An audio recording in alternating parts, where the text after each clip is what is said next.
Good morning, sociology. I hope you are all doing well. Um, I just wanted to clear up some confusion. I've gotten a lot of questions from students recently. And just remember that a quarantine is this process where we isolate the sick from the healthy to try to stop the spread of a disease. And then a quarry teen is a teenager that works at the local quarry. I hope that clears up some initial confusion, and we are going to then move on to sociology. So, we are starting a new unit. It is about social inequality and social stratification. And the first section of this chapter is about systems of stratification. So, at a glance, most societies divide the members into ranks based on selected characteristics, which can lead to social inequality. Two basic types of stratification systems exist today: caste systems and class systems. Systems of stratification range from closed, in which movement between ranks is difficult to open, in which individuals. Oh God. Let's try that again. Systems of stratification range from closed, in which movement between ranks is difficult, or open systems of stratification, which individuals are able to move between ranks. Members of a social class have similar levels of wealth, power, and prestige. Functionalists and conflict theorists offer different explanations of the causes and consequences of stratification, while other sociologists attempt to blend the two theoretical approaches. That is the material we are going to cover throughout this section of the unit. The last one that I have at a glance here, I will do in a separate and shorter video at a later time. So, the main idea with systems of stratification is that many societies rank their members based on certain criteria, a process called social stratification. And we will go through this lesson about all the different ways that societies can sort out and divide and rank different people in society. But these pictures I have here is one that when I was first planning this came to mind, is this idea, like in the Hunger Games. Ooh, look, a hip teenage reference, right? One of the reasons about like the Hunger Games fashion is that the upper classes, through fashion, are able to label and sort themselves from the impoverished lower classes. And then when I was thinking of this, which is in play in your pop culture, there's this thing called like the Met Gala every year, where the rich and powerful in our society meet and they go in this ostentatious garb. And everybody kind of makes fun of them. But what role I think this kind of plays for the rich and powerful is it is a way to thus get together and declare themselves rich and powerful and part of the upper class. Just thought something weird to look at. So, types of stratification systems. So, social stratification is the division of society into categories, ranks, or classes. So, I imagine we're familiar with this idea of upper, middle, working class, poor, and we will cover the American social stratification system later. It is the second section of this chapter, and we will delve into that and maybe spend a good 2 lessons on that. Almost every society through human history, from the present to the past, has separated its members.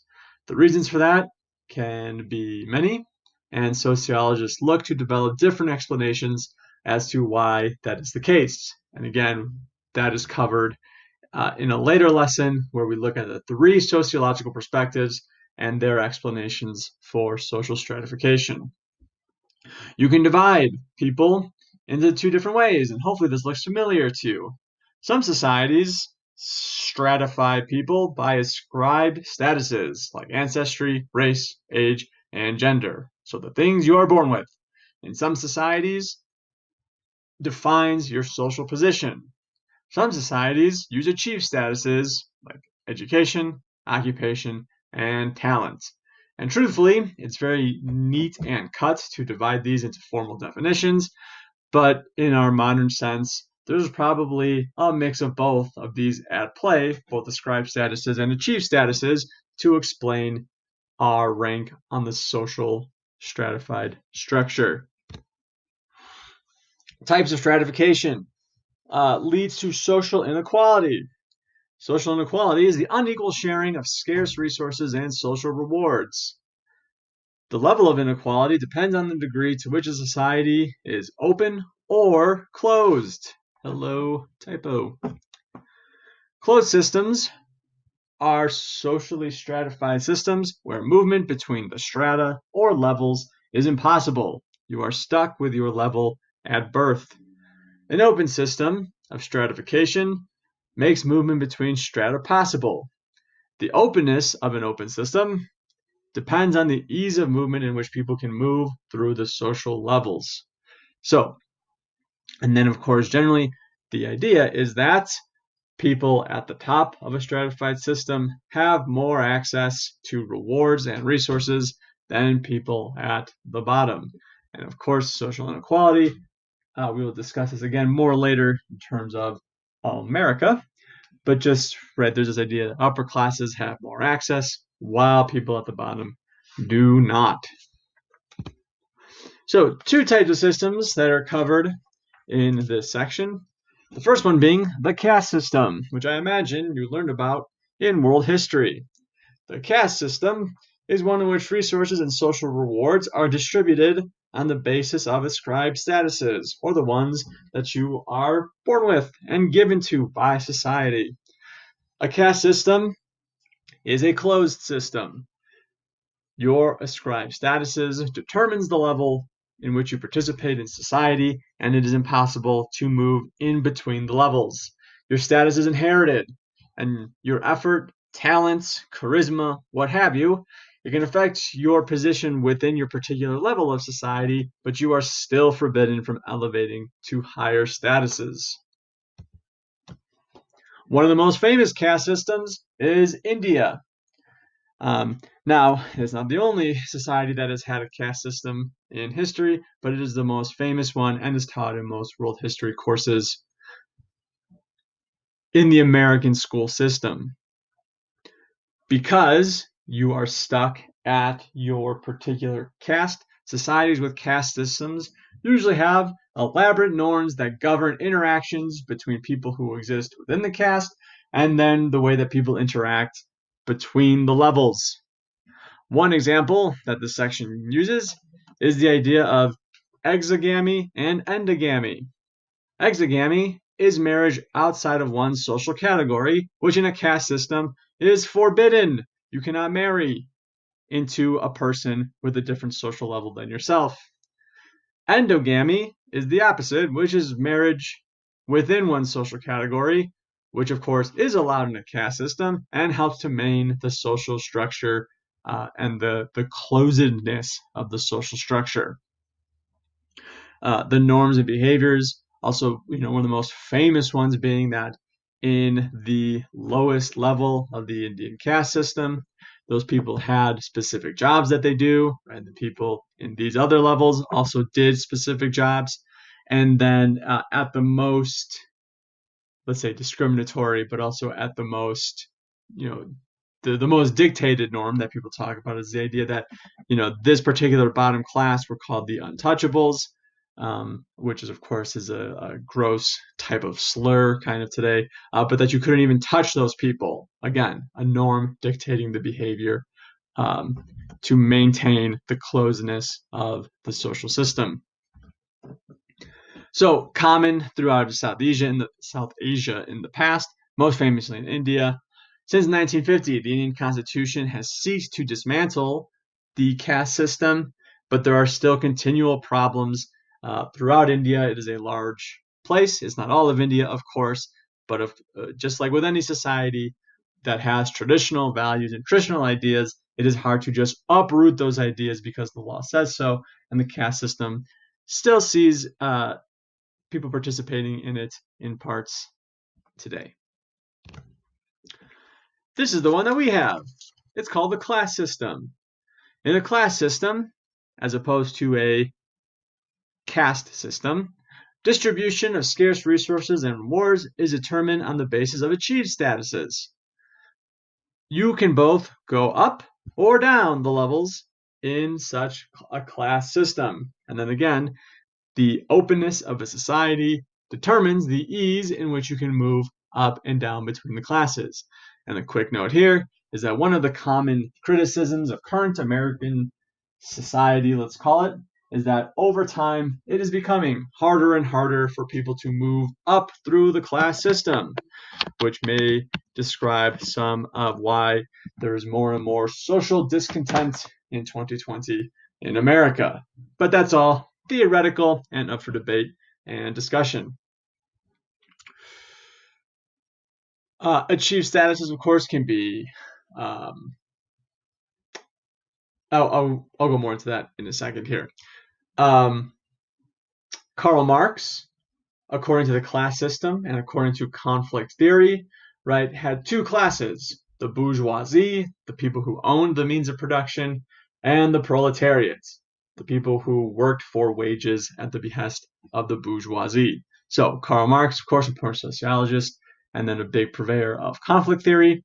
And then Max Weber, and the three factors that we'll be focusing on for the rest of this lesson, had three broad categories. And though your book don't call this that, don't call them this, I'll call them triple P: property, prestige, and power. So he kind of expands on Marx's idea, property being kind of the big one, and then talks about prestige and power with which to determine who belongs to what class. Now, when we talk about the dimensions of social stratification, particularly in a class system, social class is the grouping of people with similar levels of wealth, power, and prestige. So we're going to discuss these three things and then a little bit in the modern context of our world. So wealth is defined as an individual's, his or her assets, which is the value of everything the person owns, and income, which is money earned through salaries, investment returns, or other capital gains. In America, 1%, the upper class, control half of the nation's wealth. And let's look at this chart here, where we've divided the share of total income in wealth into fifths. Here is the bottom 20% of America. Here is their share of income and wealth. And then you can kind of track through the 80% here. And then the upper class here, one thing that I would just highlight is, right, income is incredibly high amongst the top 20% of Americans, but the share of wealth is far greater, right? And one of the criticisms is that, with access to higher incomes, you then have more access to wealth, things like investing in the stock market, right? For a lot of people like myself who make income down here at these percentiles, my income is okay, but my investments are pretty sparse because I use income to do things like eat food, drink water, have internet. Okay, so there is this kind of divide here between, like, yes, incomes are high, but the share of wealth is even higher for that top 20% because of the access to wealth, investments, capital gains, stocks, property that higher income gives you. So something to kind of consider and look at when participating in that conversation. That yes, maybe your incomes are a little higher in America, but look at your access to America's wealth. Ooh, I'm going to go back here. I'll read you some statistics that are from your book.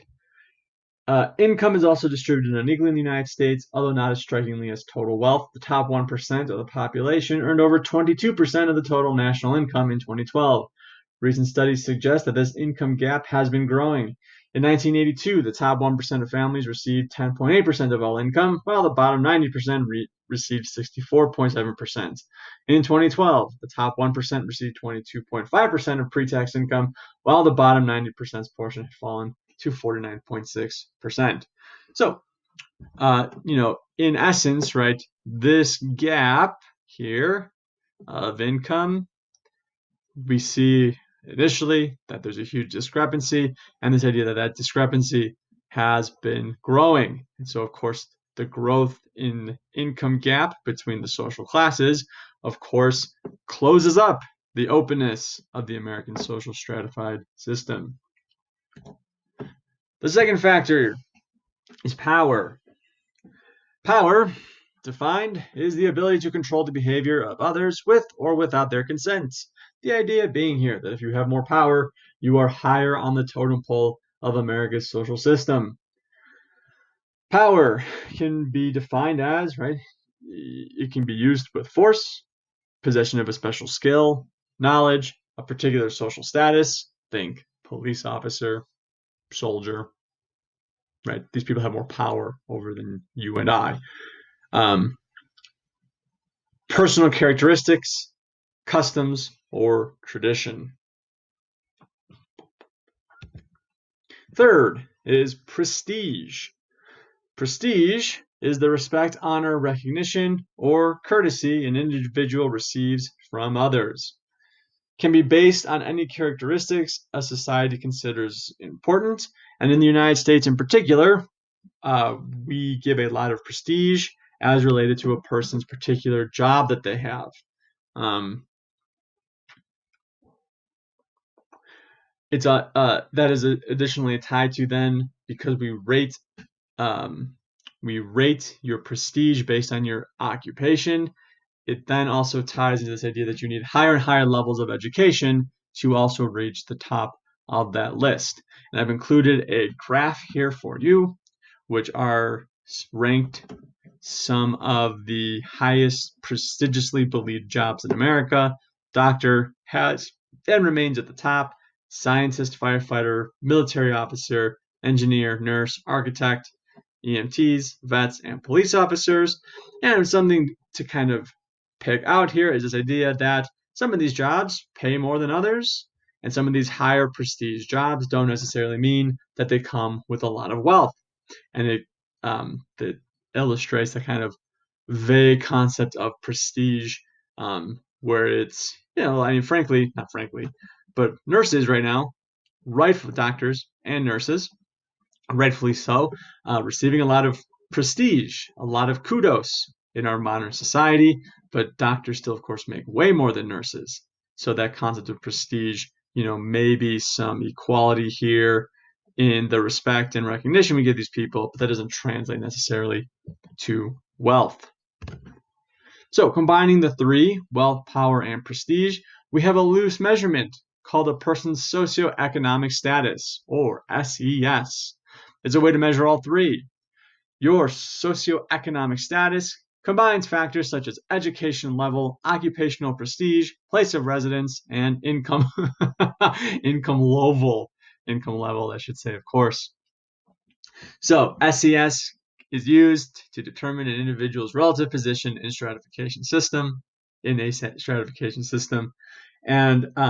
it is one of the most common and best ways that modern sociologists can discuss our stratified system is by using a person's socioeconomic status. So those are the big concepts to start off social stratification. I hope you are all healthy and safe. Goodbye.